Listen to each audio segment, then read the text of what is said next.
వస్తున్నాయి. నా రూము అన్ని నా చిన్నప్పటి నుంచి వస్తువులు, నా పిల్లల వస్తువులు, నా భార్య వస్తువులు.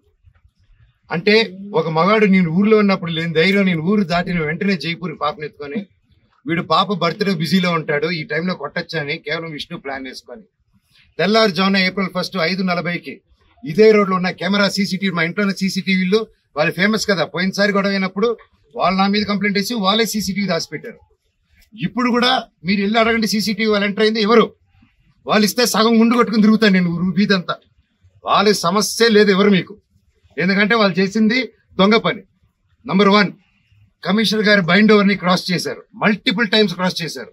జనరేటర్ లో షుగర్ పోయడం దగ్గర నుంచి, మా వాళ్ళని కొట్టడం దగ్గర నుంచి, వాటర్ పంపుల ఇంటికి కట్ చేయడం, పగలు కొట్టడం నుంచి, కరెంటు కట్ చేయండి ఆ ఇంటికి అని చెప్పడం నుంచి, ప్రతి ఒక్కటి ఈ మనోజ్ గారి దగ్గర ప్రూఫ్స్ ఉన్నాయి. వాళ్ళ దగ్గర ఒక్క ప్రూఫ్ మనోజ్ మీద తప్పని చెప్పమానండి, నేను సాక్షాత్ అందరి కాళ్ళ మీద పడి సారీ అడుగుతాను. ఒక్క ప్రూఫ్ చూడండి, పోనీ నేను ఆస్తి అడిగినట్టు ఒక్క ప్రూఫ్ చూపిమనండి.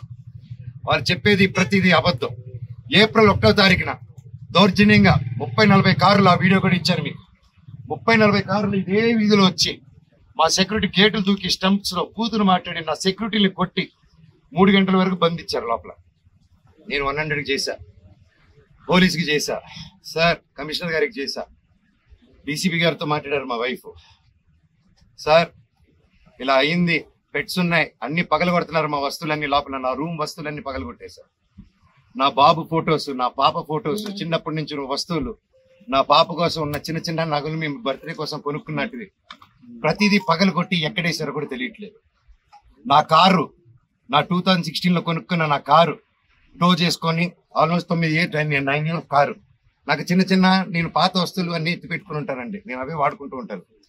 అండ్ నాకు ఆ సోకులు లేవు, అది తీసుకొచ్చి ఆ కారుని టో చేసుకొని తీసుకొచ్చేసి వెళ్ళిపోయి ఆ రోడ్డు మీద వదిలేదు. నా మా వైఫ్ కారు మినీ కూపర్, దాన్ని టో చేసుకొని తీసుకొచ్చి ఆ గ్రౌండ్ లో వదిలేదు. ఆ గ్రౌండ్ లో వదిలి అక్కడ కర్చీపులు కట్టుకొని రౌడీ షీటర్లు అందరు దిగి దగ్గరుండి దాన్ని టో చేసుకొని మళ్ళీ తీసుకెళ్ళి అక్కడ వదిలేదు. ఇవన్నీ గురువారెడ్డి గారికి, అవునా ఇంత గలీజ్గా ఎందుకు చేస్తున్నారు, ఇది బాగాలేదు మనోజ్ గారు అని చెప్పి సీఏ గారు చాలా ఫీల్ అవుతున్నారు, కానీ యాక్షన్ తీసుకోలేదు. నేను వెళ్ళండి సార్ మా వాళ్ళు ఉన్నారంటే ఇంటికి వెళ్ళారు. ఇంటికి వెళ్ళి